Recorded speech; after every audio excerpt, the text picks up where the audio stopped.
Good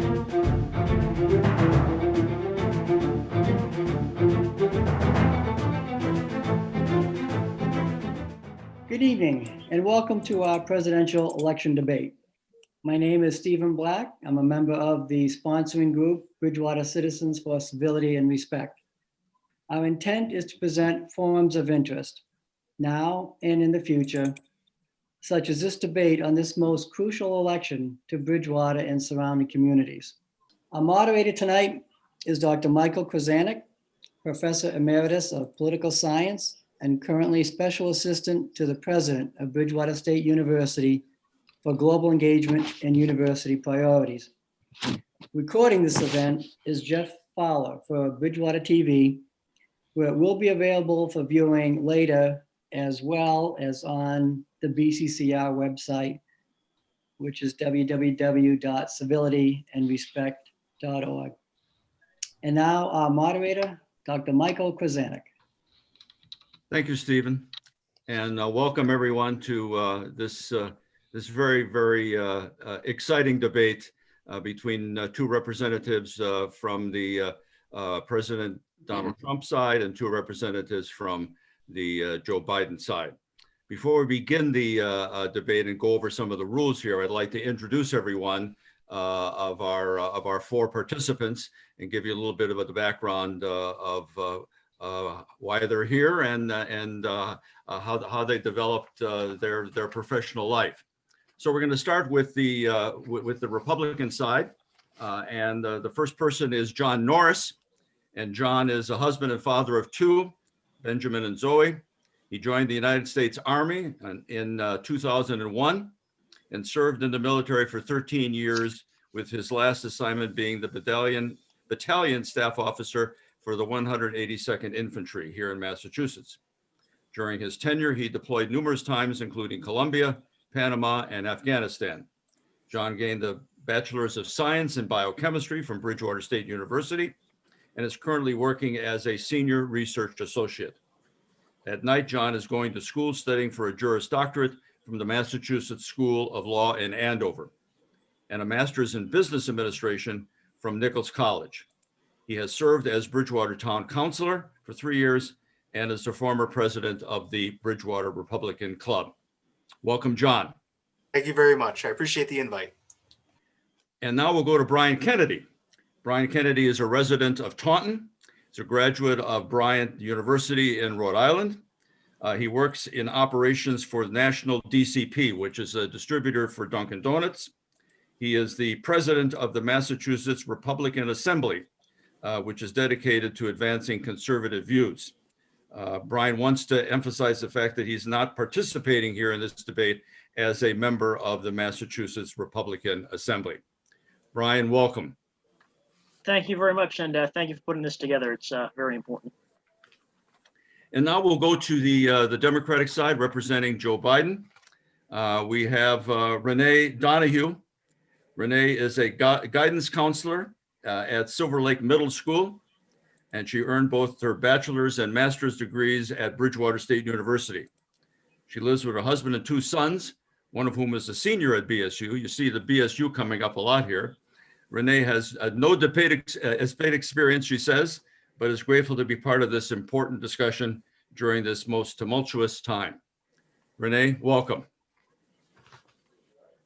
And then finally, we have Mark Lindy. Mark is a resident of Bridgewater. He's a graduate of the University of Miami.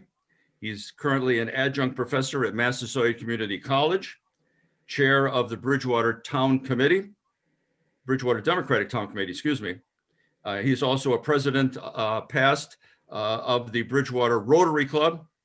He's also a member of the Southeastern Regional Vocational and Technical School Committee. And he wants to emphasize the fact that he is not representing the views of the Democratic Town Committee here in Bridgewater. So welcome, Mark. Thanks, Mike, and thank you to everybody that is putting on the forum and my colleagues that we're going to be debating. Now, let me just go over very, very briefly what the rules of the debate are, and that we're going to start out with opening remarks of 3 minutes for each side. Then we're going to go to a series of questions, likely alternating between the Republican side and the Democratic side. Those questions will be only 2 minutes for each side to respond. I'll try to be as flexible as possible, not trying to cut somebody off at 1 minute and 59 seconds or so, but we'll try to keep it in the 2-minute range. If there is some time left over with each question, we'll allow anybody who wants to make some comment from either side that's as well. We're going to try to keep the question period to around 50 minutes to an hour, so that we have a half an hour for questions from our viewers here on the Zoom television network, I guess you'd have to say. Now, before we begin, we had a Patriots coin toss here, coin toss. I can't even say it. In which the Democratic side got the tails, and therefore they had the opportunity, if they choose, to speak first. And so Renee is going to respond first to our opening question, and that is a question related to the individual who is going to be the president of the United States, how that individual should be thought of as far as support for him. Particularly, let me read the question as has been developed. Renee, speaking first for 3 minutes. Who is better to be the next president, Donald Trump or Joe Biden? You have 3 minutes. Our country is in pain. Our citizens are scared, sick, angry, and discouraged. If we think of our country as a body, we have a life-threatening wound. And as any first responder will tell you, the first thing you need to do before you do anything else is stop the bleed. Joe Biden is the tourniquet that we need. So how do we do this as a country? How do we stop the hate, stop the sickness, stop the inequality, stop the despair that is consuming us and quite literally killing our citizens? We need to stop pitting groups of people against each other, pretending that for one group to do better, another must do worse, that we must choose between exercising our rights and doing what is right. That strength comes from holding people down rather than lifting people up. We need to listen to science and facts versus fantasy and fear. We need to ask ourselves what we want for our children and our grandchildren. I think all of us would say, I want my children to be safe and healthy. I want them to be loved and happy, to have opportunities and freedoms and the chance to have friendships and families of their own. I want them to be able to enjoy all that this country has to offer. But we will not truly be a country united until we can honestly say that we want this for everyone's children and not just our own. No matter where they live, no matter what language they speak, no matter the color of their skin or the people they love. Joe Biden wants this for all of our children. He wants the United States to be a place where our children are safe to go to school, where the water is clean and the air is pure. Joe Biden wants us to have a country where all kids can go to the pediatrician and to college. Joe Biden wants us to have a country where children don't know what their future holds, not because it is filled with so much uncertainty, but because it is filled with so much promise. We can no longer tolerate the name calling, bigotry, hate, innuendo, and ignorance from our leader. We can no longer justify holding our noses when we vote because we prefer a particular platform or do not agree with a particular persuasion. It is time to look at the big picture. And right now, that picture is not pretty. We need to do better for our children. We owe them a safe tomorrow. We owe them the opportunities that many of us have taken for granted for too long, opportunities that are slipping away. We owe our kids better than what we have seen in this country for the last 4 years. For our safety, for our sanity, for ourselves, we need to elect Joe Biden. Thank you, Renee. And now we have Brian Kennedy. Brian, again, the question is, who is better to be the next president, Donald Trump or Joe Biden? And obviously you're speaking for President Donald Trump. Go ahead. President Trump's campaign theme is promises made, promises kept. He promised to build the border wall and rein in illegal immigration. Washington, D.C. has a bad habit of throwing millions into unspecified budgets, and Trump is the first president with the creativity and fortitude to use such funds to keep his promise on combating illegal immigration. President Trump ran as an anti-war candidate in a Republican Party known for the Bush Doctrine, and he kept his promise not to start any new wars. He has been actively withdrawing U.S. troops from hotspots like Syria and Afghanistan. He has already negotiated 2 Middle East peace deals. He promised to make our NATO allies pay for their fair share of international security and has succeeded. President Trump kept his promise to renegotiate NAFTA with the USMCA. He called the American worker the forgotten man and has enacted policies that brought back manufacturing and increased real wages for all Americans, including record employment metrics for African American, Hispanic, and female Americans. When people vote for President Trump, they are voting for something. In contrast, Biden-Harris's record and demeanor are that of broken promises and a deep incivility. Obama-Biden's promise to end the wars, and instead, by the end of their second term, they created a new conflict in Libya without congressional approval. Obama-Biden claimed Bush 43's national debt was unpatriotic and then proceeded to add more national debt than all other presidents combined, including Bush 43. And the Vice President Biden has never been civil. In 2012, he stated that presidential candidate Mitt Romney would put you all back in chains to a predominantly Black audience. VP Biden regularly talks about minority communities in broad strokes and acts as if he's entitled to their votes. He insults his own supporters at rallies. His campaign staff and his vice presidential selection have promoted and contributed to bailout funds for rioters. VP Biden claimed in the debate last week that Antifa is just an idea.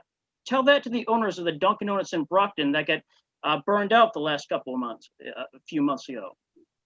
VP Biden's own presidential selection, Senator Kamala Harris, accused him of digitally violating a woman and then she laughed off the allegation in an interview with Stephen Colbert, saying, "It's just debate."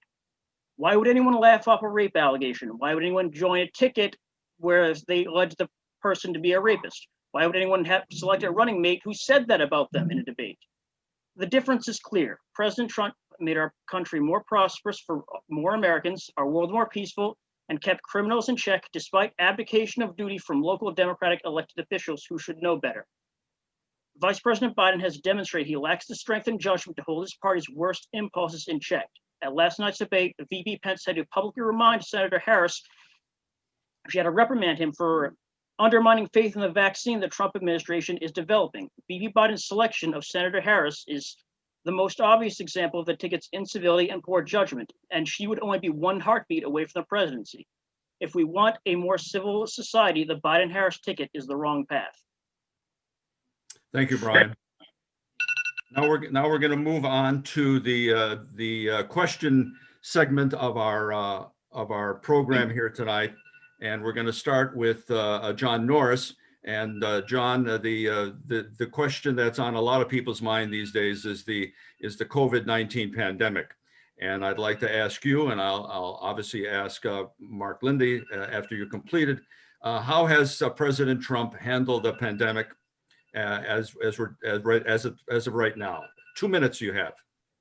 Thank you, Michael. It's a very important question, and President Trump has handled it with both alacrity and with responsibility that he has within the federal government. Just a quick synopsis. Back when the outbreak first happened, the initial report came to us through CDC Director Robert Redfield on January 3rd. And all we knew at that point is a mysterious respiratory illness was spreading in Wuhan. That's the only information we got. And back then, we thought the only vector was from animal to human. We all remember hearing about the wet markets over in Wuhan, China, and that's what we expected was going to be the actual vector that was there. The first human vector was not reported until January 20th by the CDC. But it turned out that their testing was faulty, and so it cast a lot of doubt on whether or not that was a real result or not. So President Trump then decided that he was going to. President Trump formed a COVID-19 task force a few days after the CDC's test came out. I apologize. Stop. And shortly followed, President Trump decided very quickly to do a quick ban on travel from China. In response, Vice President Joe Biden tweeted, quote, "We are in the midst of a crisis with the coronavirus. We need to lead with the way with science, not with Donald Trump's record of hysteria, xenophobia, and fear-mongering." He was advocating for keeping the borders open. At the same time, the WHO Director General said, quote, "There is no reason for measures of uncertainty that interfere with international trade and travel." President Trump took the initiative against what was the common knowledge at the time and against all of the statements from Vice President Joe Biden, and decided to close it down, something that in late July, Dr. Fauci, the American physician from the National Institute of Allergy and Infectious Disease, who was on the team, stated saved unknown amount of lives. He was actually talking to Congress, and when he was asked by Representative Scalise about the restrictions on the UK, China travel and the guidelines to slow the spread, Dr. Fauci stated that he and numerous international doctors were communicating with President Trump about his decisions regarding coronavirus, and that the medical community at the time and President Trump were in concert with all of their decisions. At the same time, we found out. You have to wrap this up now, John. Go ahead. My apologies. We then found out very quickly that President Obama and Vice President Joe Biden had diminished the stock of the N95 respirators, and President Trump was on a shortage, which he immediately ordered 500 million masks. The short of it is that President Trump took quick, decisive action, and Vice President Biden had actually compounded the problem earlier and had cast doubt upon the president's actions, which we now know had saved lives. Okay, thank you, John. Hey? Yes. Donald Trump has failed at every level in his response to the pandemic. He likes to say that he saved lives by closing down travel from China, but in fact, many people arrived in the US from China. And even more came to the US from Europe, millions of them, bringing the virus to the East Coast, particularly to New York. He did not utilize the Defense Production Act when he should have, and as a result, in the early months of this pandemic, medical workers were reusing N95 masks and draping themselves in trash bags. Our healthcare workers were literally sacrificing themselves for the good of their patients, while he spoke of magical cures like injecting bleach and taking hydroxychloroquine. Trump stopped allowing the American people to hear from professionals like Dr. Fauci and Dr. Birx, and instead made his daily COVID briefings nothing more than stump speeches. He made mask wearing a political statement and now says COVID is really nothing worse than the flu, even though it has already killed more people this year so far than have died during the last 5 flu seasons. Trump says no one could have seen this coming. Well, had Trump not dismantled the Obama-Biden developed White House Security Council Directorate for Global Health Security and Biodefense in 2018, we would have seen this coming. And we would have had time to prepare our hospitals, our production forces, and our citizens. Joe Biden will restore the directorate and will follow the science. He will allow experts who understand epidemiology to speak to the American people rather than finding people from Fox News to share their opinions. He will establish a COVID-19 racial and ethnic disparities task force to look at how we can help those who have been the hardest hit. And Biden will use the Defense Production Act, not threats, promises, and tweets, to get companies to make what we need during this time: PPE, bedside dialysis machines, and other equipment that will fill rooms and buildings being used for surge capacity. We need our citizens to turn to Fauci and not Facebook for guidance on how to stay safe. Joe Biden will bring science and facts back to the forefront for the safety of all Americans. Thank you, Renee. Now we're going to move on to the second question, which deals with the temperament in office of either the current president or Joe Biden. And the question as it is written here is, trust and integrity are key components of a politician. Discuss how this applies to your candidate. We'll go to Brian Kennedy on that. So President Trump has a style of a get-it-done business executive and longtime negotiator. This style could be abrasive, but it has served our country well. It served us well because President Trump backs talk up with action. Multiple administrations, including the Obama-Biden administration, promised to move the U.S. Embassy in Israel from Tel Aviv to Israel. President Trump actually did it. Keeping your promises is a fundamental aspect of ensuring trust and maintaining integrity. One benefit of having a Republican president, any Republican president, is that the press naturally hates them and seeks to undermine them. Democrats get the opposite treatment. Does anyone remember that Vice President Biden authorized an unmasking of President Trump's incoming National Security Advisor, General Michael Flynn? Do they remember that General Flynn was cleared of all charges after it was revealed the Obama-Biden Justice Department sought to entrap him in order to make him lose his job? Do they remember that the Clinton campaign hired a foreign intelligence agent, Michael Steele, who used a Russian source to fabricate a dossier, leading to a FISA complaint that allowed the Obama-Biden administration to spy on President Trump's campaign? The Durham report actually led to the prosecution of an American. The Mueller probe did not. Isn't it strange that we know everything about President Trump that he's ever said and done from the moment he descended that escalator, but it falls on President Trump and Vice President Pence themselves to bring up Vice President Biden's failures to peacefully transition power in 2016? Isn't it strange it falls on them to expose when the Vice President Biden bragged on tape about using $1 billion bribe in foreign aid to a Ukrainian prosecutor looking into Burisma, where Hunter Biden coincidentally sat on the board? The only time you hear about Democrats behaving badly is when Republicans bring it up in an election year. Republican presidents are transparent. It's a necessity. You can trust them in their absolute integrity because you know there's a 24/7 media machine out to get them. That machine is now so desperate that it makes a mockery of anonymous sources, which used to be useful. Now they're not. Now it's just, we don't know. It's some guy. You also know the press gives Democrats a free pass. If the last 4 years do not demonstrate that, then nothing will. Thank you, Brian. And now, Mark, we'll go to you again. 2 minutes to the same question. Trust and integrity are key components of a politician or for a politician. Discuss how this applies to, in your case, Joe Biden. 2 minutes, please. Okay, thank you for the question. First of all, there's a difference between a politician and a public servant. Even though Joe Biden's been in office for a long time, he is a public servant. Senators and vice presidents fit that category. Yes, they are politicians, but I know Joe has a heart and a soul and always has. I've personally met him multiple times, and when you talk to him, you get that feeling. Discuss how this applies to my candidate. Well, my candidate is a good man. He is a person of integrity. He always has been. He has talked and spoken to people right where they are, in their backyard, in their living room, and in the schools, wherever it happens to be.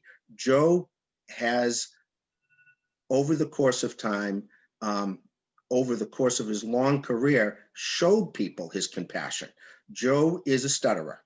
Joe has a stuttering problem. I had a professor once who was a stutterer too, for speech communication.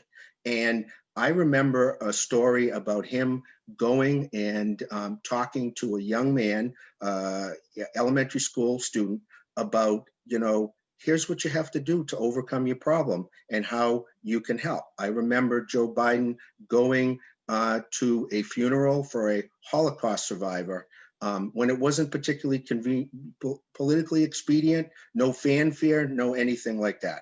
So Joe is a man of integrity. Joe is somebody that has always shown up, and Joe gives you a calming effect when you see him, when you talk to him, and when you hear him. You don't get stressed out. Thank you. Thank you, Mark. We're going to move on to the third question, and the third question deals with race and racial relations here in the United States. So we'll start with John Norris here. John, what does your candidate stand on race and gender equality? 2 minutes, please. Thank you, Michael. We just heard that Joe Biden is a public servant. Well, one of the ways you could demonstrate that is by serving the public. And one of the ways you could do that is to create, not through words, but through actions, a way that racial and gender inequality are resolved. So let's look at, we all know that President Trump is grandiose, uses hyperbole, but let's look at some of the things that Biden has said real quick. Like when he was talking to Charlemagne the God, and he said, if you have a problem figuring out whether you're for me or Trump, then you ain't black.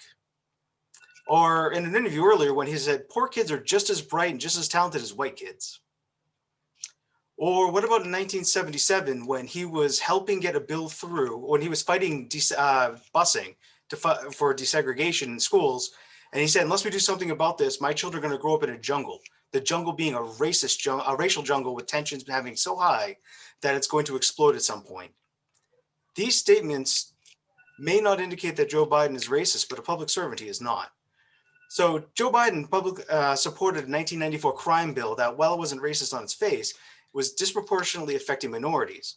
The bill included the 3 strikes provision, which has landed multiple minorities in jail with life sentences for violent felonies after 2 or more prior convictions, which include drug crimes. And all the time that he was senator or vice president, he never tried to fix it. He didn't serve his public. President Trump, on the other hand, has actively worked to help minorities and women throughout his career and even as president. In 1990, he was the first person down in Florida to desegregate the first country club. He didn't have any coercion, didn't have the state tell him what to do. He did it on his own. President Trump's First Step Act repealed the major sections of Biden's 1994 Crime Bill Act, reducing its disproportionate effects on minorities. An actual real crime reform bill that some minority activists have been trying to achieve for decades, President Trump accomplished. He pardoned Alice Johnson, a grandmother who was in jail for over 20 years, Angela Stanton King, an American author, television personality, and a motivational speaker down in Atlanta.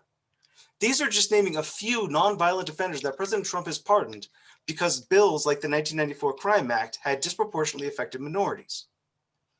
President Trump's campaign was largely run and staffed by women. Kellyanne Conway, although she gets some chiding from people on the left, was the first woman campaign manager to ever win a presidential campaign. And Trump has selected her for her merits. He didn't choose her for her gender or her skin color. Actions speak louder than words. Vice President Biden has proposed to help minorities through lots of more government intervention, while President Trump has made it possible for minorities to chase their own dreams. All right, we'll move on with this question. We'll go to Renee. Renee, what is your candidates, in this case, Joe Biden, stand on race and gender equality? 2 minutes.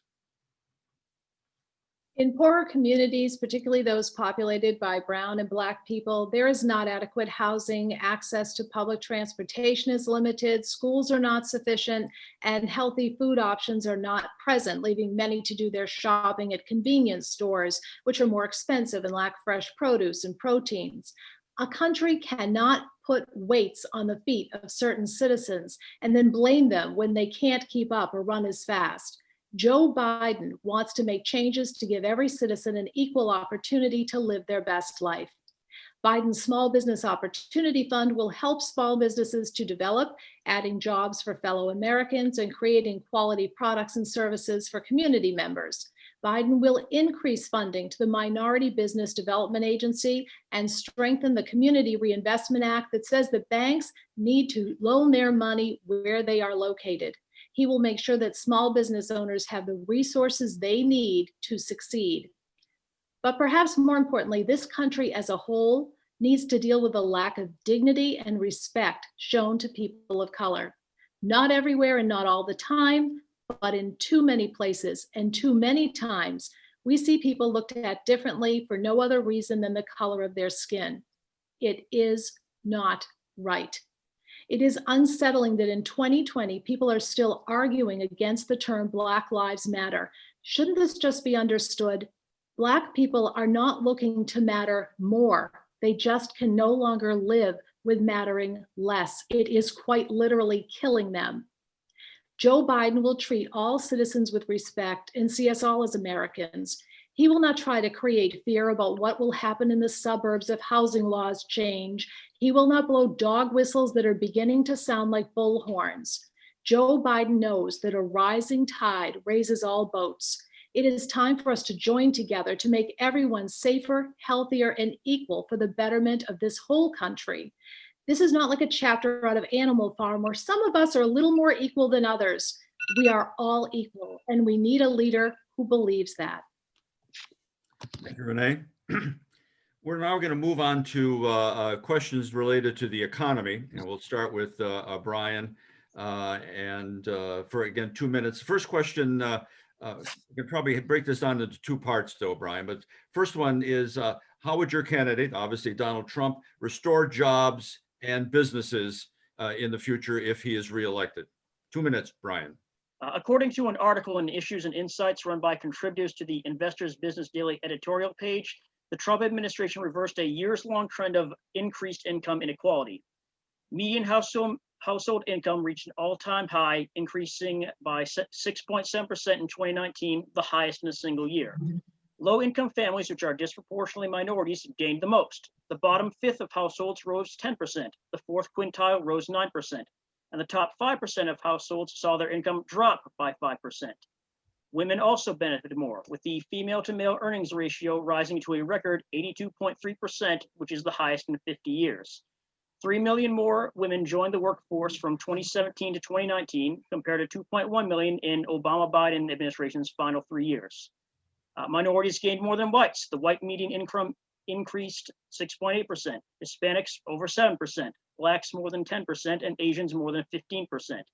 Poverty rates had a downward trend from an average of 14% for all Americans down to 10.5%.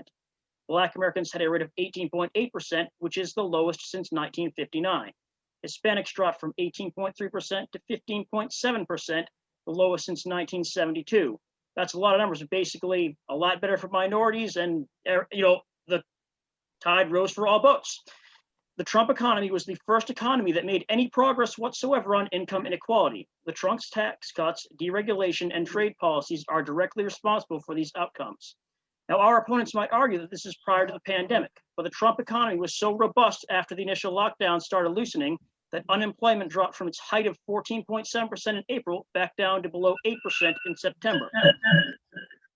The Obama-Biden administration had a height of 10% unemployment in October 2009 until September 2012, where it reached the same rate of about 7.9%. That's 35 months. In order to recover the same rate from the height of the COVID lockdowns, it took 5 months. Even if the Trump economy to remain stagnant at this rate right now, it would still be better than 3 years of the Obama-Biden administration. VP Biden, by contrast, has only one economic policy: raise taxes after a pandemic has drained the resources of the American people.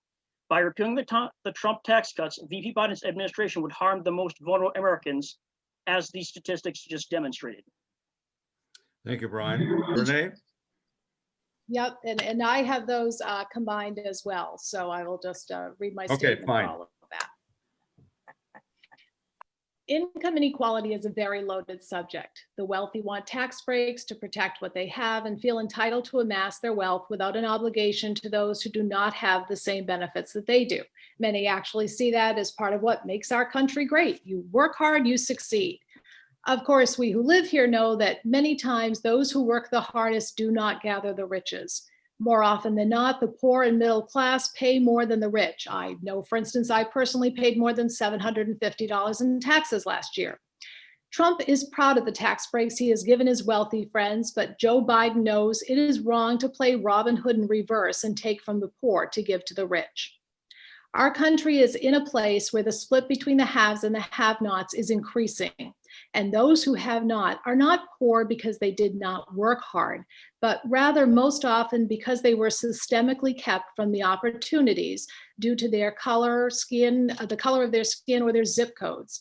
Where a child is born is increasingly a predictor of his future, including his level of education, job opportunities, the odds he'll have a chance to retire, his general health, and even his life expectancy. Further, women who work full-time earn about 80% of what men earn, and that figure is even worse for Latinas and African-American women. If we truly believe in equality among all people, we need to realize that income inequality is more than what appears on your pay stub. It is how you live. It is if you live. To that end, Joe Biden wants to provide a free education at community colleges so that everyone has an opportunity to get a college degree and thereby a better paying job. He likewise wants to expand training programs for blue-collar workers so that they can learn skills to advance in their careers. Joe plans to make childcare more affordable, raise the minimum wage to $15 an hour, strengthen and support unions who are fighting to protect American workers, and help other workers to bargain collectively so that they have the income, safe working conditions, and dignity that they deserve. Thank you, Renee. We're going to move on then to the next question, which deals with political polarization in our country, particularly with respect to the political parties. And the question is, how has or would your candidate attempt to bridge the divide between the two predominant political parties. So I have a confession to make as a traditional conservative Republican. President Trump is politically moderate, even on immigration, the issue Democrats believe he is the most extreme. Had Democrats opted for a strategy of operation instead of hashtag resistance, they could have signed DACA into law when President Trump offered it to them during the middle of an immigration funding dispute in early 2018. President Trump was the first presidential nominee to support gay marriage before being elected to office. And yet, do you know why President Trump has been so successful among evangelical Christians and pro-Catholics like myself?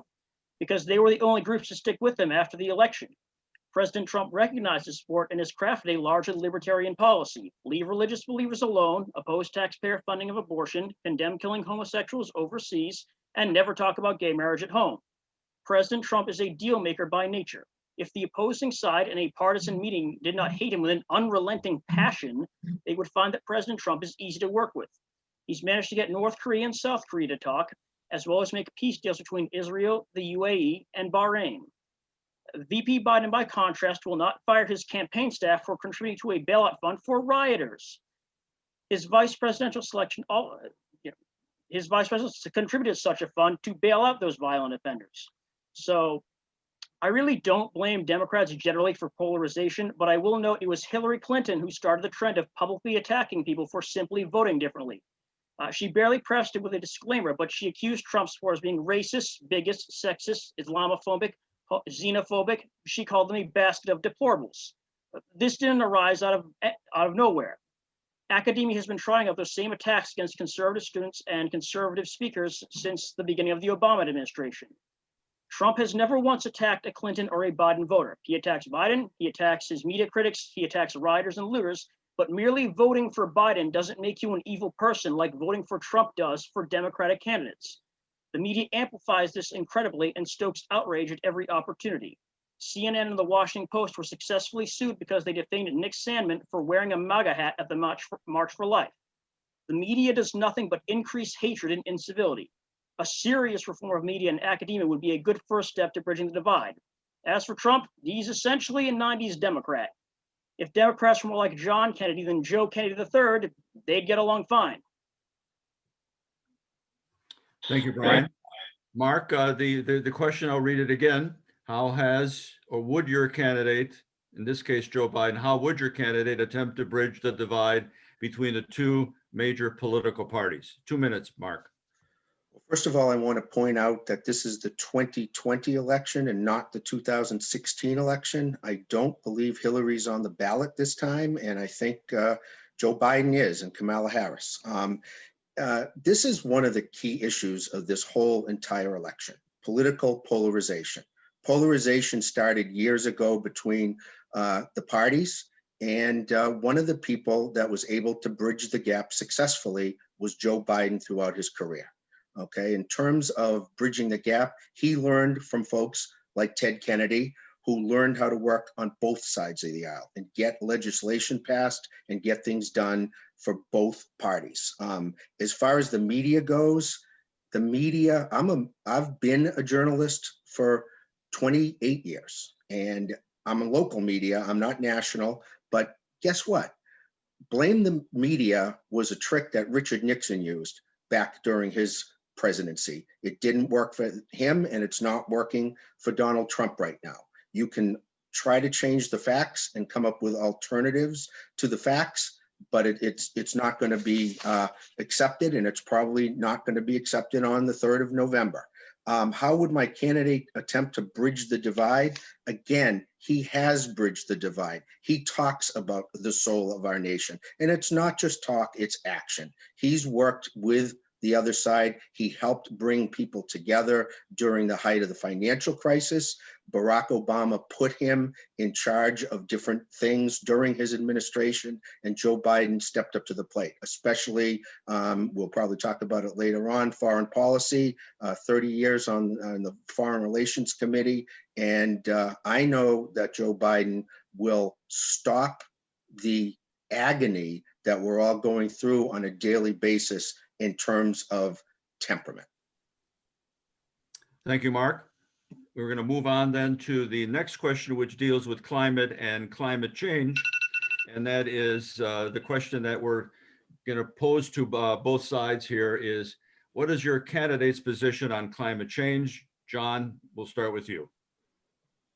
Thank you, Michael. It's a great question. I would just like to point out that Joseph Biden over the last 5 decades has yet to breach any gap between the two parties.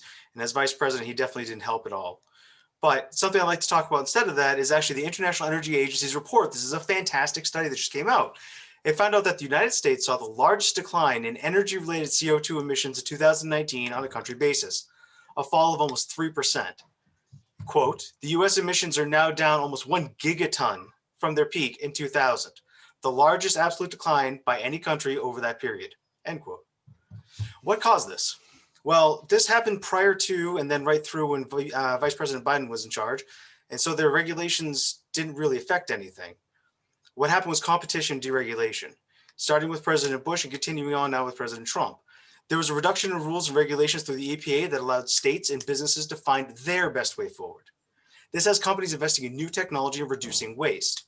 This has been the driving force since 2000 and continues now through 2020.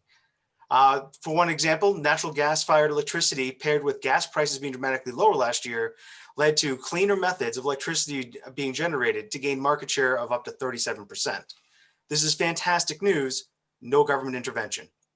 President Trump understands that the free market economy creates new technologies and efficiencies, and it's driven the environmental success in the last 2 decades. He also understands that the younger generation, with an increased share of minority and women executives, compliments of his policies opening up the way for them, start to take over. They will drive the decision-making of the company, and they have made going green a predominant goal of their operations. Need proof? No problem. 5 of the nation's largest utilities are aiming at being carbon-free by 2050. Southern Company, Xcel Energy, Duke Energy, Dominion Energy, and Public Service Enterprise Group. They did that, no government intervention. Amazon is buying 100,000 electric cars. Uber and other delivery fleets are doing the same. No government intervention. Walmart is now putting solar panels on all of their flat roof buildings. No government intervention. The oil and gas industry, which has the most to lose after rapidly the coal industry is tanking, is pouring resources into carbon recapture. This is an amazing thing that allowed them to take all of their waste, capture it before it gets into the environment, use it again. More than 70 of the world's largest financial institutions, including Bank of America, Citibank, Morgan Stanley, and BlackRock, created a group that's known as Partnership for Carbon Accounting for Financials, and it's administered by the global consultancy Guidehouse. This is a huge organization that's now going to try to make it so that all banks are carbon neutral. Private sector, no government intervention. None of these were forced by central planning. None of these were created by the federal government, but they're all having a much bigger impact than anything Vice President Biden has ever done. His plan, he rejected the new Green Deal, and instead he put his own $2 trillion plan up for grabs. His plan, ensure that the US achieves 100% clean energy economy and reaches net zero emissions no later than 2050, somehow. Massive infrastructure investments, which somehow won't increase gas emissions. Go after fossil fuel companies. I'm not joking, that's on his website. Go after fossil fuel companies. I don't know what that means, but that's what he said. Rally the rest of the world to meet the threat of climate change. They can do that on their own. You're applying to be president of the United States. This is not an environmental plan, but a spending plan and a very costly one. Not only for the price tag, but for the massive industry impact that it'll have on things like coal, oil, and gas. John, we're going to have to end your time here, okay? Thank you. Renee, the question is, what is your candidate, in this case, Joe Biden's position on climate change? 2 minutes. Biden's plan, a clean energy revolution, recognizes that climate change is real, it's impactful, and it's inextricably linked to our economy. This plan seeks to make investments in research, clean energy initiatives, and changes to our infrastructure. Biden wants to make sure we have clean water, that our transportation is safe and environmentally friendly, and that our infrastructure, including our electric grid, our bridges, and our roads, are strong enough to survive our changing climate. Biden is sensitive to the fact that it's unfair to go into an area that's compromised of people who make their living in industries such as mining and tell them they're going to be unemployed because their place of employment is not conducive to reducing our carbon footprint. So he plans to put money into training those workers so they can gain solid employment with a good salary and benefits in green energy industries. This can be funded by taking back the huge tax cuts that Trump has given to the wealthy and putting it toward plans and programs that will benefit all citizens, not just in our country, but around the world. In 1998, Biden supported the Tropical Forest Conservation Act, working with other nations to conserve tropical forests. As VP with Obama, he oversaw the Recovery Act, which was the largest single investment in clean energy in US history. That plan, which looked to reduce pollution and increase clean energy, moved us toward the Paris Climate Accords. Glaciers are melting, sea levels are rising, storms are more severe and prevalent than ever before. California no longer has a fire season, it just burns all the time. And that not only destroys forests and homes, killing people and animals, it also contributes to poor air quality in the West and beyond. We need a leader who plans to take care of the earth, because without that goal, there's no way that he can take care of us. Thank you, Renee. Now we're going to move to the final question, which deals with foreign policy. And we'll have Brian up first for 2 minutes. Brian, what policies does President Donald Trump favor to affect U.S. influence among nations of the world? I'll state it again. What policies does Donald Trump favor to affect U.S. influence among the nations of the world? Brian, you have 2 minutes. So President Trump was the anti-war candidate in the last election and is the anti-war candidate in this election. This doesn't make him soft, it makes him calculated. President Trump has acted swiftly to end as many foreign entanglements as possible. Within his first year, he destroyed the ISIS caliphate that rose up in the chaos of the Obama-Biden administration's unconstitutional regime change in Libya. After Iran shot down one of our drones in 2019, President Trump called off a strike on Iran, showing restraint. After Iran launched multiple new attacks in 2020 on our soldiers and Qasem Soleimani decided to attempt a victory stroll in Iraq, he was removed from the face of the earth because he damaged lives and not just property. The message, beginning conflicts with the United States that cause a loss of life will not result in some grunts losing their lives for their brute terrorist ideology. He's going to strike the snake at the head and kill the head of the snake. The Obama-Biden approach to Iran, in contrast, was sending over pallets of cash in exchange for a pinky promise that they would stop developing nuclear weapons. Notably, it was referred to as the Iran deal because the Obama and Biden administration could not get the Senate to, treat it as a treaty. In fact, Congress only passed a bill stating that they have the right to review the act, and never the details of the deal itself. It was a unilateral executive action that was repealed as soon as the executive changed. Thank God. President Trump understands, with more acumen than career politicians and career bureaucrats, that you achieve diplomacy by changing conditions to make peace possible. Peace deals are not unlike any other deal. You've got collateral, you've got leverage, and mutual benefit. They're all important. This is why President Trump has been nominated for the Nobel Peace Prize 3 separate times for groundbreaking Middle East diplomacy. He is also the first president to ever set foot in North Korea.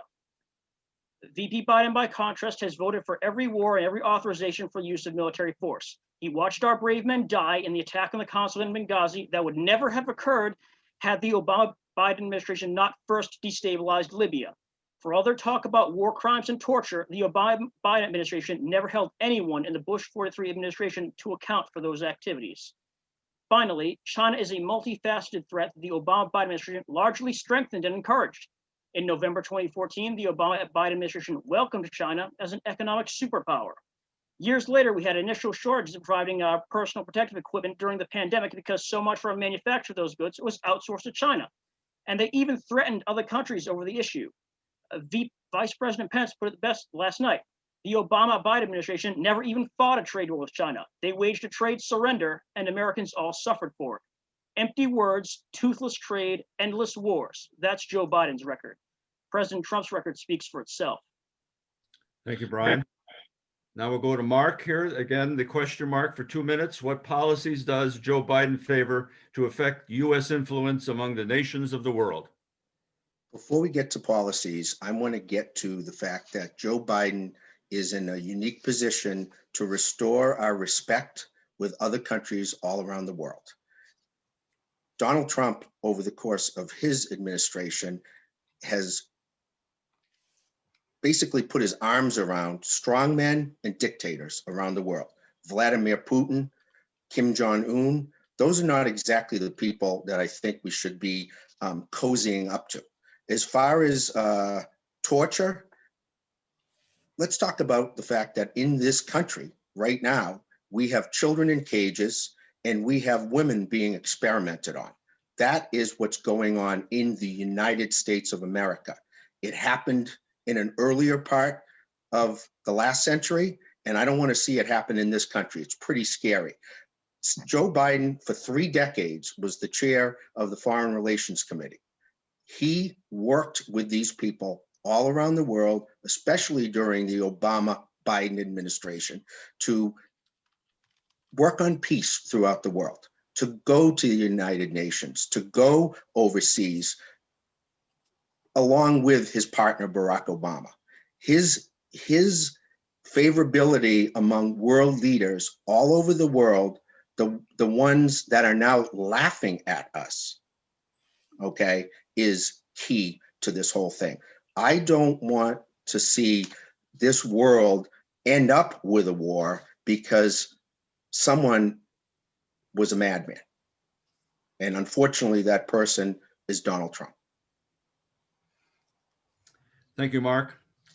This ends the question period of our session here, but we're going to wrap this up with some final comments from each of the two sides, the Trump side and the Biden side. With our coin flip before, we came to the conclusion that John will get 3 minutes, followed by Mark 3 minutes, just to give their closing remarks on the two candidates. John, 3 minutes. Thank you very much, Michael. First, I'd like to thank the BCCR for organizing this. I think you're a great group. I hope lots of people will take more notice of you and kind of join your activities. I'd like to thank Michael for moderating. This is his personal time, and he's using his expertise to come here and moderate. It lends a lot of credentials to this organization and this event, and I appreciate it. I'd also like to thank our interlocutors, Renee and Mark, for agreeing to do this. It's not easy to get up in front of people and state what you believe. It's hard to stand up for anyone, especially if it's in front of a live audience. Honestly, even I made a ton of mistakes in the beginning because I realized like halfway through the first answer, I'd written way too much. 2 minutes goes by fast. So thank you for doing this. This is fun. We've heard arguments on both sides for their candidates, and soon everyone is going to go and vote for the President of the United States. It's not a small decision. This is one of the most important decisions you have to make. Everyone has their own method of who they're going to vote for. Everyone has their own preferences. But when you go to vote this year, I recommend you don't focus on personality. I don't think you should focus on emotional arguments. I don't think you should feel your way through this. I think you should focus on results. I don't even think you should listen to the promises. Vice President Biden has been in the federal government for almost 5 decades. And he has mostly caused harm in that time. Increasing taxes. He has the 1994 crime bill that disproportionately hurt minorities, and some of his statements which are just blatantly wrong to say. As a senator and a vice president, he hasn't accomplished half of what President Trump has done in 4 short years. We heard earlier that we should listen to science and facts, but what we've heard is emotional arguments, and Vice President Biden proposing more fairy tales and a $2 trillion pipe dream. But President Trump, promises made, promises delivered.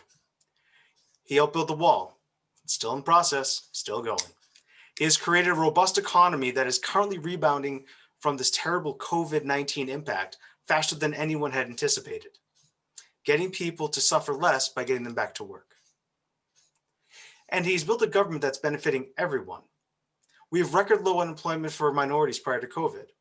The average median income is increasing for everyone. The federal government's respecting the state rights and not forcing them to open or close during the COVID. Greater upward mobility for all people. Wage gap between men and women shrinking at a rate faster than any other president has achieved. And more promises that he has kept has shown that President Trump has done the best thing that any president can do.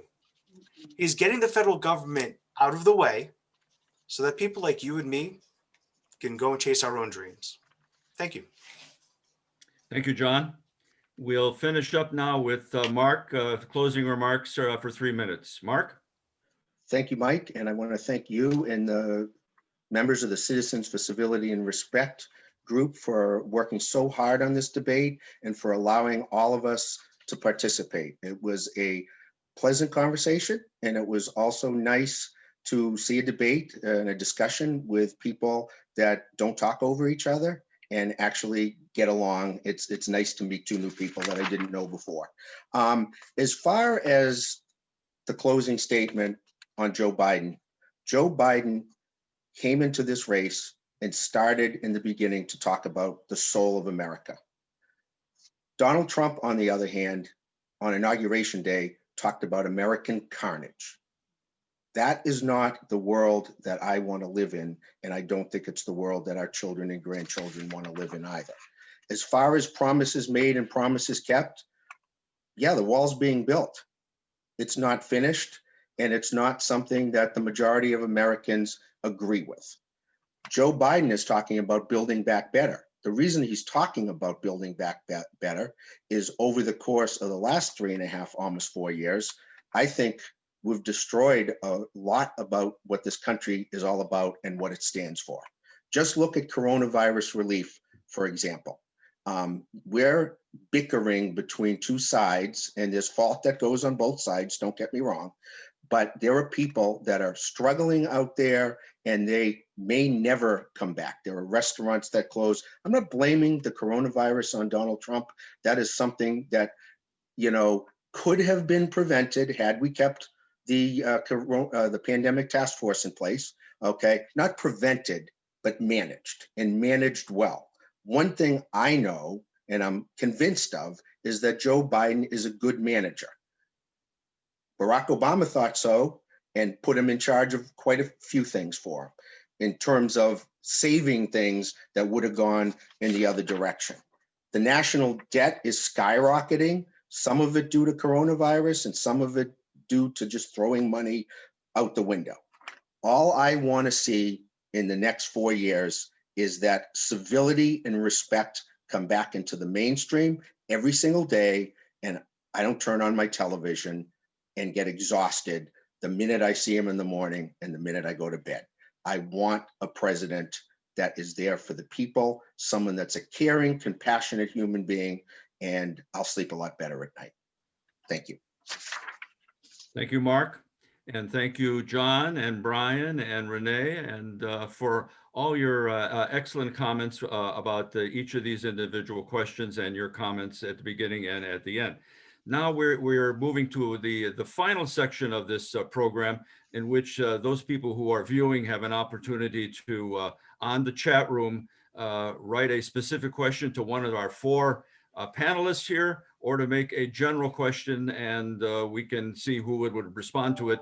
It's up to them. So it can be either a direct question to one of the 4, or it can be a general question that either of the 4 people would care to respond to. There's no minute restriction here, but we'll try to get as many people as possible into this segment of the program before we kind of wrap up around 8 o'clock or so. So please go ahead, and I know Jeff Fowler is going to be working on this as well, and our panelists are ready for your questions. So please go ahead. Could either Trump supporters address the $11 billion in tax money spent on the border wall when the promise was that Mexico would pay for the wall? So either John or Brian or both. I'll take that one, John. Cool. So one of the most important things that President Trump promised was to renegotiate all of our trade deals. And one of those things was replacing NAFTA with a USMCA. There was never going to be a check from the Mexican government for any amount of money to secure our border wall. In fact, the only reason we need a border wall at all is because, unfortunately, drug cartels run a lot of things on the Mexican side of the border. So it's kind of unfortunate we need to have any sort of border security there at all. But unfortunately, the cartels have a control over too many politicians in Mexico. It's a very unfortunate situation. It's why a lot of people are fleeing. At the same time, the Mexican government is democratically elected. So there comes a point where President Trump has tried to work with the president of Mexico, and renegotiating our trade deals did bring a lot of money back here. So a lot of that money was paid for by altering that, by putting in that new trade deal. And that's one of the ways that Mexico ended up paying for the wall to some degree, because we got those jobs back. That was more money in our pocket. Thank you, Brian. Let's go to the next question here. We have a question from Vernon Domingo. Vernon says, why does Trump refuse to say clearly that climate change is real? I guess John or Brian. Yeah, Brian. And so this is one of the biggest issues that Brian brought up with the media, and there are numerous examples that we can explain what happens when President Trump tries to make a statement. For example, during the last debate, Chris Wallace asked President Trump if he would denounce white supremacy. And he had asked the same thing in 2016, already got a response, but he wanted to revitalize it, because when you say something like that, and Trump says, what group do you mean? He wants a clarification. And the thing with climate change is when you say climate change is real, the question is, what do you mean by that? There's two conflated issues there. There's anthropogenic climate change, which is caused by humans. And then there's climate change, which is the normal course of the planet. The normal course of the planet is true. The one about anthropogenic climate change is also true. But the question is to what degree? Ted Cruz actually talked about this, because both of his parents are scientists, that the degree of climate change has been, anthropogenic climate change has been wildly overstated. And this is also true. There's been a number of climate change activists who've been coming out and saying that while still true, there's a lot of alarmism that's going on. So if President Trump comes out and says anthropogenic climate change is true, that will haunt him the rest of his life, because then every time he goes to talk about how to address the environment and the economy, he's going to be haunted by that statement. So he stays away from making absolute declarations on the climate. Okay, John. While we're waiting for some more questions, I don't know whether Renee or Mark would like to respond to this question about climate change and John's commentary. It's up to you. Or I'll tackle that. I think we all know that climate change is real. Tonight it's going to be about 30 degrees, and they're talking about Saturday being 80 degrees. I have never in my entire life, until the last 5 or 6 years, seen such dramatic temperature changes. When I grew up as a kid, you had 4 seasons: spring, summer, winter, and fall.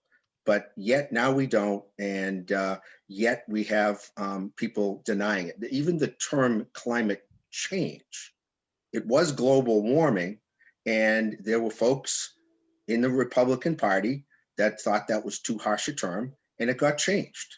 Okay, right now we are dealing with a nightmare. You can go all the way completely one-sided and go to Green New Deal, and you can go all the way to the other side, or maybe you might want to take a moderate approach and figure out. You can't deny it. Science is real. Science has proven it. I'm not a scientist, but I listen to them. Okay, we've got another question. If I could just say one thing. I'm sorry, go ahead, Jenny, go ahead. Go ahead, Renee, go ahead, Renee. Yes, I was just going to say that while, it isn't all done by humans, totally understand what you're saying, that it's not all caused by humans, but Donald Trump seems to relish in encouraging people to be wasteful where they don't have to be, and having talks about how we need to really have, shower heads that are letting off a lot more water, and let's change those light bulbs. And those are areas where we just don't need to be wasteful. And yet it seems to be that he encourages people to be wasteful, and that's really not necessary. Can I just ask, do you have an example of President Trump encouraging people to be wasteful? Yeah, the shower heads, when he was talking about how it takes him too long to do his hair because the water doesn't flow enough, which, to be honest with you, if I had that hair, I wouldn't be advertising that, I think this is a good deal going on. But anyway, he was talking about how we need more water coming through. It's taking too long. And, I think where you can make small changes, sort of like when, President Carter was saying, why don't we put a sweater on and turn down the thermometer a little bit? That's not a radical idea, and it's not radical to save some water where you can. Well, we've got another climate change question here. Let me just pose this to everyone here. Over 4 million. This is from Ginny. Over 4 million acres in California burned, and it is due to forest management? ? Brian and John, is it due to forest management? What does it due to?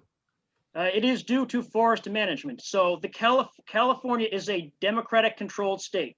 So if their forests are burning in California, it's not because the federal government is being irresponsible. It's because they have a policy in California where they cannot clear out underbrush because they have environmental regulations. So what happens is all this underbrush builds up and it builds up, and they don't have controlled fires. And so because they don't have the controlled burning that every other modern country does, because they care more about this small environmental policy than, actually not having California be lit entirely on fire, yes, it's all forest management. The federal government is not responsible for every single solitary problem that happens on Earth. The vast majority of your problems are solved locally or at the state level. If California is getting set ablaze, it is because the political monopoly Democrats have in California benefits them to say, oh, look, our state is burning, it must be Trump's fault. It's not Trump's fault, it's their forest management policy, and they will never take responsibility for it, because it's easier to blame Trump than to say, hey, maybe we should have burned that underbrush to controlled fire before it got out of control. And maybe we should, not let people set fires out there like they are in the streets. A lot of the stuff, it's local and it's state level. I know Mark wants to get involved here. Yeah, go ahead, please, Mark. Yes, definitely. California is a very unique state. Over the years, it has been Republican, Democrat, Republican, Democrat. Right now, it is run by a Democratic administration, to tell the truth. But the rakes and the blowers and the shovels is not going to solve the problem in California. That's absolutely, totally ludicrous. What we have not done in California with state parks and places like that is we haven't really spent the money to take care of them. When the budget gets cut, guess what? The maintenance suffers. So I think that what needs to happen is there needs to be a federal/state solution to forest management, not pointing fingers at each other. Okay, we've got a number of questions coming in here. I want to get everybody involved here. Shirley Phillips is writing to everyone. Why has President Trump resorted to the use of derogatory language when referring to persons? I guess John or Brian, if you care to answer. So I guess you would need to be, all right, John, you want to go on this one? Yeah, sure.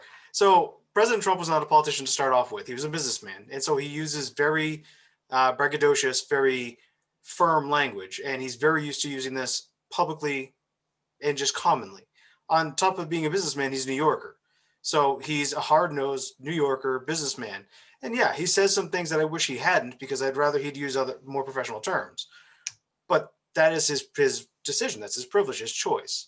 And so when people start to get, I don't know, when people aggravate him, for example, back when he was having a meeting with the sheriff about California, now the fact that he couldn't deport MS-13 people because the state had put in regulations to prevent him from reporting them to ICE, it was problematic. And President Trump said, they're animals.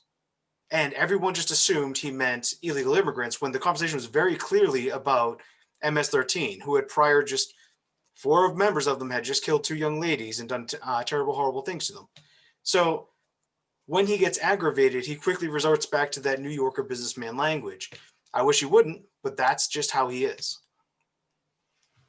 Okay, we're starting to get some other economic questions here. This one is from Taj Vasali, I believe. I hope I got that right. Why is Trump using the payroll tax, stimulus checks, and Black Platinum Plan as hostage instead of acting on them now?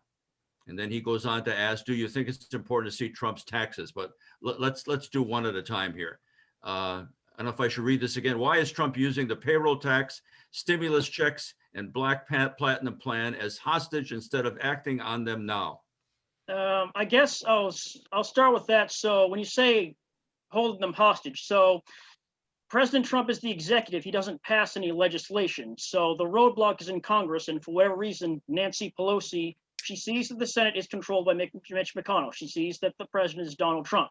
For whatever reason, Nancy Pelosi, as Speaker of the House, does not want to pass anything that she believes would, be amenable to those 2 other, interested parties.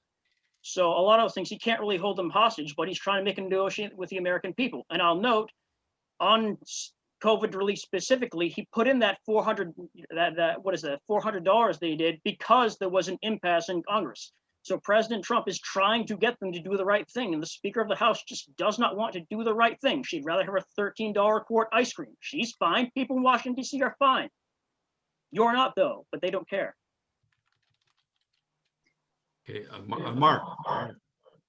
Okay, I think the roadblock is in the United States Senate. I think there are 200 plus bills that are sitting on Mitch McConnell's desk, which won't even be allowed for an up and down vote, one way or the other. Okay, again, it's back to polarization and people not actually trying to work together for the good of everybody. And I think we have to say that it's on both sides. It also has a lot to do with temperament, which we talked about before, and rhetoric. I think there's rhetoric all over the place, admitted, both sides, but I think there's more from the president. And when you're holding hostage, coronavirus relief, and they can narrow that and take a section of it at a time, which neither side seems to want to do, I think that's the problem. Okay, we have a question here from Stephen Black here. Trump has said the election will be fraudulent. He may not support the election results and may not vacate the office. Please, all of you respond to this one. I hate to monopolize the discussion, but so there's a problem with mail-in voting. It is a very low integrity system. So absentee ballots, what you do is you apply for the ballot and there's a chain of custody. This mail-in voting thing is a brand new system and they just want loose ballots flying out everywhere. And there's no way to account for that. They actually had to overturn an election in Paterson, New Jersey, because the election, basically they couldn't count the ballots. It was not good. They had rates of rejecting ballots that were like north of 20 or 30. I think one even got to 40%. So this is a brand new system that they're trying to implement during the middle of the pandemic. It's like changing the rules midstream. And that's why there's a lot of worries about election fraud, because there's no integrity. I plan to vote in person because I always vote in person. And I'm sure other people will be, well, you're young and healthy, things like that. But the only way that I know that my vote is going to count is if I go in person and I'm going to wear my mask and I'm going to socially distance, because that's the right thing to do. A lot of our poll watchers and poll workers are elderly people. That's just the respectful thing to do. But I was able to vote in the primary, no problem. I know there will be more people for the general election, but the country has a pretty good management system for that. And we should use what we already know works, which is the high integrity absentee ballots and the high integrity vote in person. If you're not comfortable voting in person, please, please, please take an absentee ballot, but don't have a bunch of ballots floating out in the air that can just go and be left in ditches and things like that. That's not proper, because that disenfranchises, it's going to disenfranchise more first-time voters than just going absentee or voting in person. It's absurd to me. But I've said enough. I'm going to jump on that. I'm going to let Renee talk first. In on this here. I think she was Yep. had her hand up. Yep. Yeah, mail-in ballots are not a new thing. This has been going on for decades. This was not just invented because of the pandemic. And there has never been a lot of issues like Donald Trump is trying to say that, oh my gosh, there's all kinds of universal issues with mail-in voting. That is simply not the case. And there are states that have most of their people doing mail-in voting, and they elect Democrats and Republicans in those states, and things are fine. There are not ballots floating around all over. They have a way of checking. Many of these have barcodes, and they check that only one ballot comes in for each voter.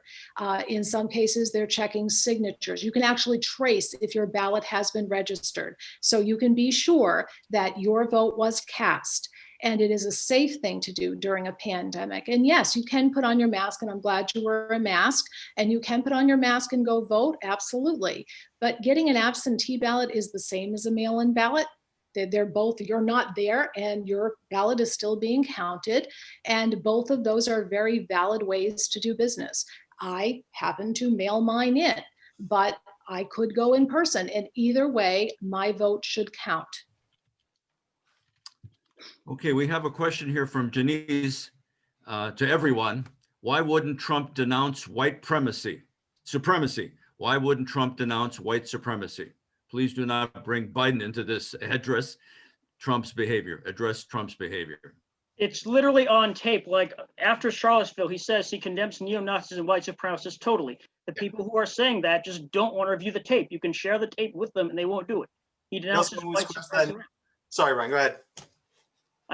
This just frustrates me because it's literally right there in person. They keep repeating it, And you can watch him say it for yourself. I condemn them totally. The entire Charlottesville thing was, they had people who were debating monuments, you know, whether we should tear down monuments or not. That was the discussion. And there were good people on both sides. And then he says, I condemn the neo-Nazis and white supremacists totally. And that happened at the same time. And I will note, as far as Charlottesville itself, those guys with the tiki torches, awful people, but they were peacefully there until Antifa showed up and they started picking a fight with them. And nothing would have happened if Antifa didn't show up. And now Antifa is showing up in Brockton, burning down Dunkin' Donuts. It's showing up everywhere. So as far as condemning the actual people who are violent, the white supremacists had their rally in Charlottesville. That's the last time we've heard of them. It's Antifa doing the violence, and Joe Biden won't even condemn it. And I don't understand. We're in a blue state. Why are they burning down a Dunkin' Donuts in the town next over? Why? Why won't he condemn it? Why is it just an idea to him? Those jobs not matter to him? His big heart? I'm sorry, man, but it's just like, you know, I worked for the distributor. People lost businesses. It's absurd, man. It's just absurd. Mark, I know you have your hand up. Mark? Mark, and then I think John had his hand up too. But basically, I am a great nephew of a Holocaust survivor, okay? And I don't use references to Nazis and references to folks very lightly.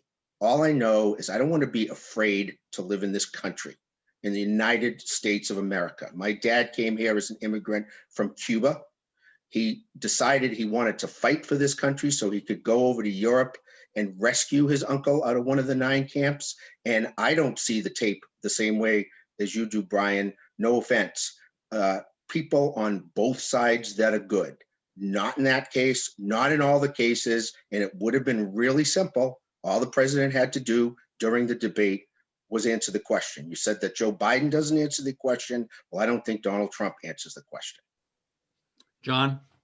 Quote, I condemn all white supremacists. I condemn the Proud Boys. I don't know much about the Proud Boys, but I condemn that. Trump said in an interview Thursday, the 2nd. So President Trump has openly condemned white supremacists. He's done it numerous times. But again, we can go to either words or we go to actions. And President Trump's actions on repealing crime bills that disproportionately affect minorities, or the fact that he's had more women on his campaign than anyone before, or he's had the first woman actually run a campaign who's been successful at doing it. The people like to talk about words a lot, and that's great. That's fine. I love words and promises, but I want to know what the actions are. And so President Trump came out and openly did this. He also did it in 2016 when Chris Wallace asked him then.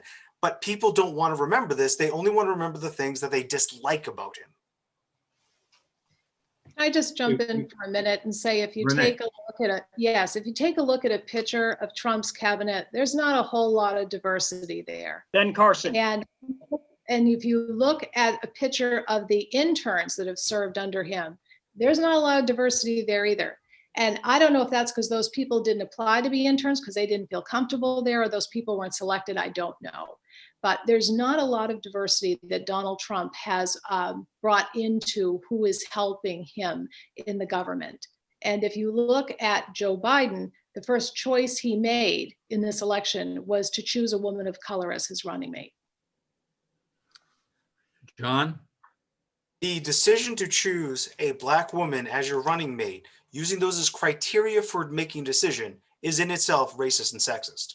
You're stating, I'm going to pick them not because they're the best candidate, like President Trump did when he decided to take Kellyanne Conway on as his manager. He picked her because she was the best available for what he was trying to accomplish. Instead, Joseph Biden decided, he said it way in advance, I'm going to pick a Black woman. Instead of saying, I'm picking the best candidate, it happens to be a Black woman. If he went that way, it wouldn't have been as racist as it sounded. It wouldn't have been as sexist as it sounded. But instead, it came out as an incredibly terrible statement that he was going to bypass anyone else who happened to be different and only go for people like that. Well, I think what he said at first is he was going to pick a woman, which I know you might see as sexist, but I see as balanced. And then later, when people were asking him if it would be a woman of color, he indicated that that might be the case. And in fact, it was the case. But I do know he has said that he wants his cabinet to look like America, and America has people of color, and America has women.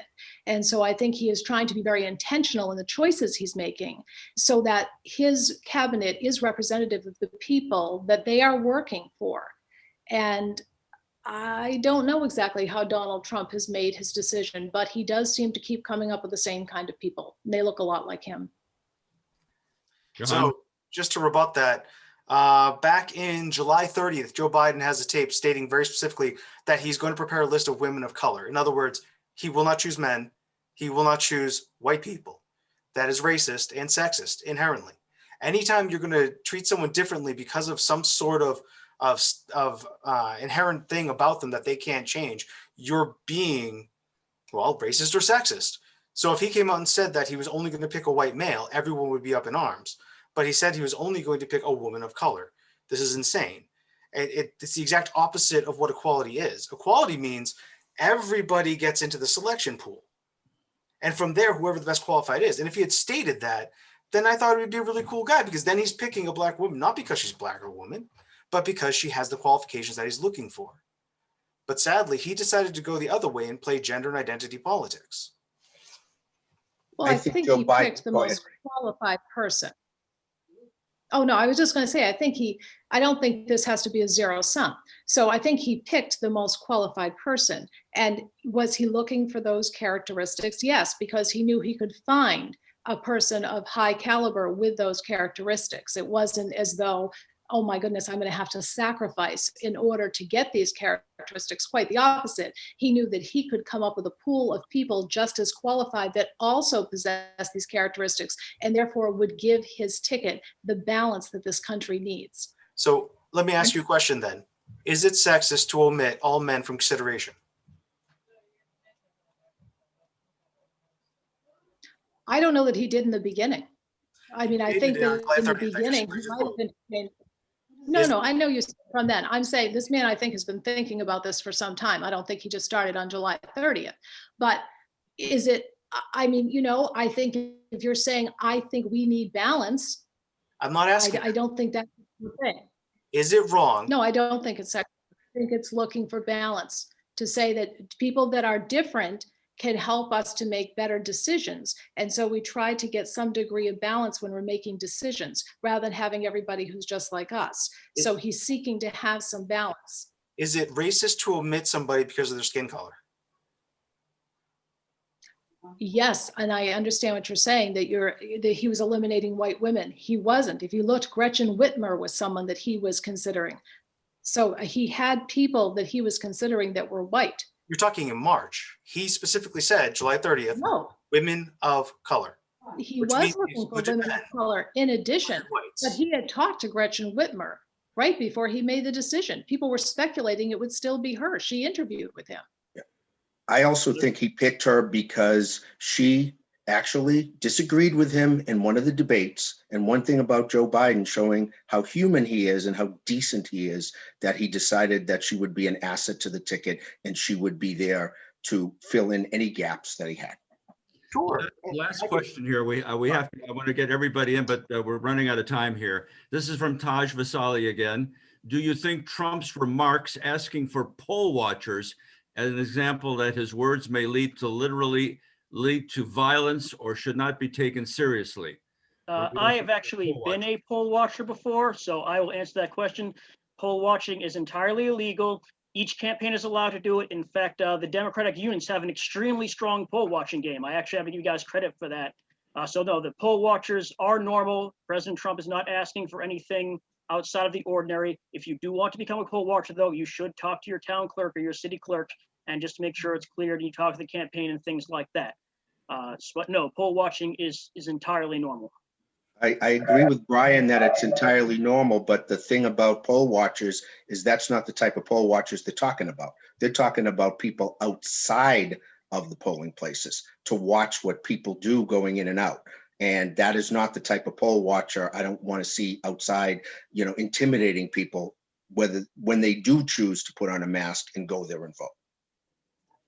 Okay, we're running out of time here. I know Steve Black has some parting words for everyone, but first of all, I want to thank, I'm looking at the screen here, Mark and Renee and Brian and John for living up to the motto of the organization, and that is civility and respect, representing your views, stating them clearly, engaging in a wonderful give and take with regard to the positions of President Donald Trump and Joe Biden. This is what democracy is supposed to be about, and that is the interchange of people, the interaction of people in a civil and respectful manner, and trying to enlighten people about the views that are out there that are very serious at this time for this country. I want to thank the 4 people there, again, Mark and Renee and Brian and John, for doing a great job. And now I'll hand it over to Steve. Okay, thank you, Michael. And Jeff Powell did to present this informative debate. It was truly fantastic. I enjoyed every minute of it. I so appreciate the civility of that. And believe me, it would have made us feel really bad if things were like it was last night or last week. We thank the audience for your attention and for the great questions that you asked. We look forward to seeing you again at future forums that we plan to sponsor. But we'd like to leave you with one last thought. Please register to vote. Before October 24th is the last day. Cast your vote for this most critical presidential election of our times on November 3rd. Thank you and enjoy the rest of your evening. Thanks everyone. Great job. Take care, Thank you. folks.